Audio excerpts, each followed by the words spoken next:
And we're driving. I swear to God, you never fucking end videos. Like, you just keep on going. Well, it's probably a good thing, though, because people are more likely to watch a video if it's short, you know? Like, they see a video and they're like, that's an hour? Fuck that. I don't have the time for that shit. That's how you know that, like, somebody's, like, a true fan of yours. If they're willing to watch an entire video. Like, that's love, that's dedication. I really appreciate you. I love you, that word. I know you're really my number one fan, no matter what Mr. Theron wants to say.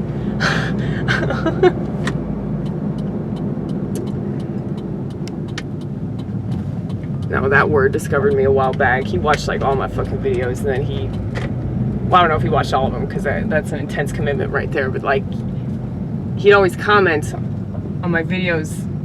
He'd leave these very long-winded comments, which I appreciate because I'm a very long-winded person myself. But I assume that's why you call yourself that word.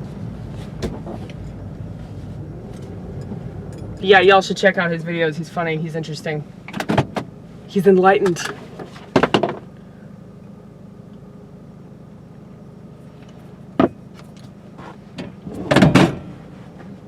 Okay. So I don't think the coffee got into my phone. I'll pray about it. But there's really no point in praying about something like that, so I probably shouldn't pray about it, or else I'll just be disappointed. And then I'll convince myself that God isn't real, all because he didn't save my flip phone. The last flip phone that I had, I threw at the wall. I think about 5 times. Because I was really mad at my former roommate, because I thought that she and her boyfriend got drunk and had sex in my bed. I'm sure that would piss off anybody. Now, that wasn't the case. That's not what they did. But when I inquired about it,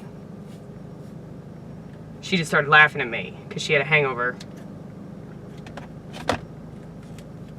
She just didn't give a fuck at the time. But the thing is, I don't really yell at people, y'all.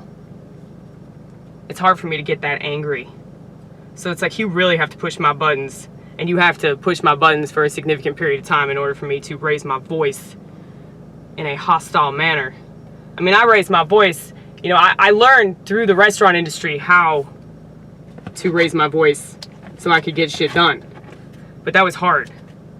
That was a hard thing for me, because naturally, especially because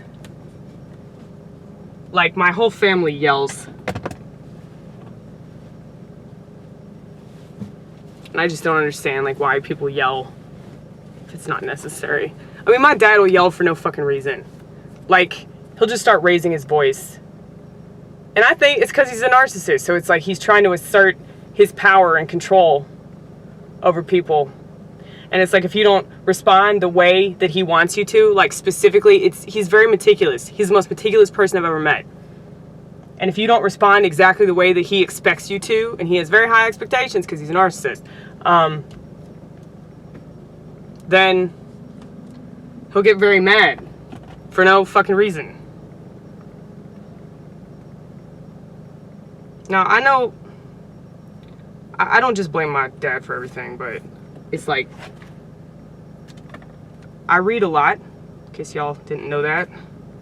I read a lot, I research a lot.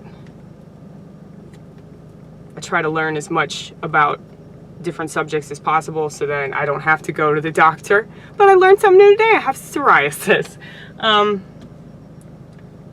But yeah, like I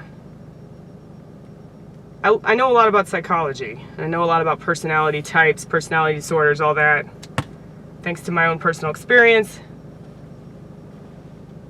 And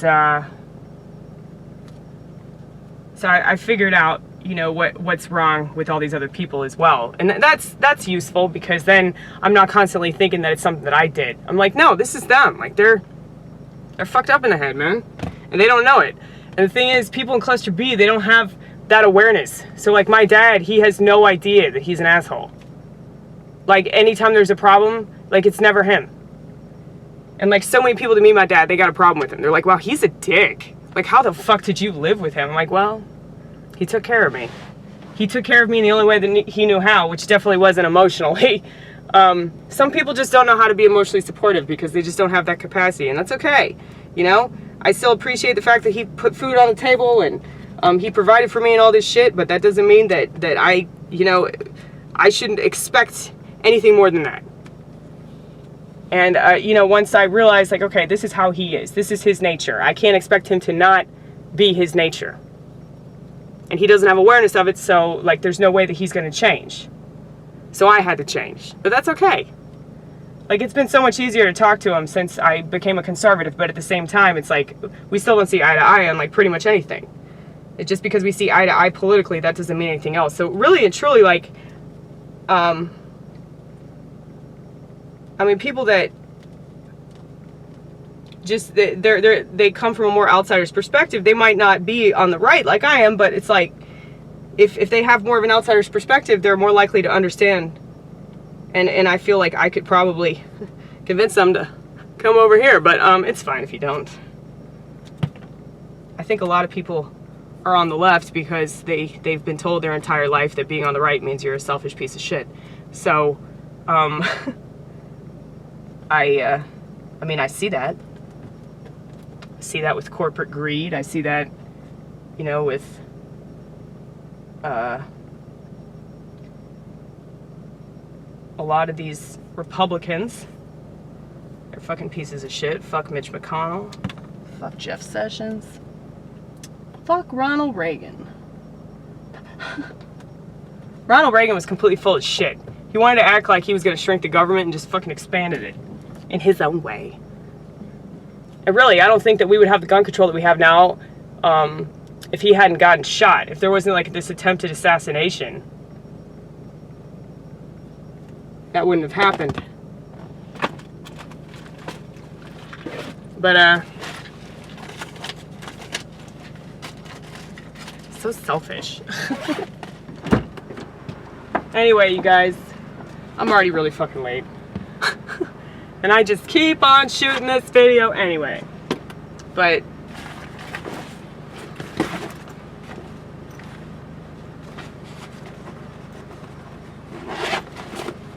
just don't say that it won't be busy, because then you'll be fucking busy. And you know it. That's always what happens.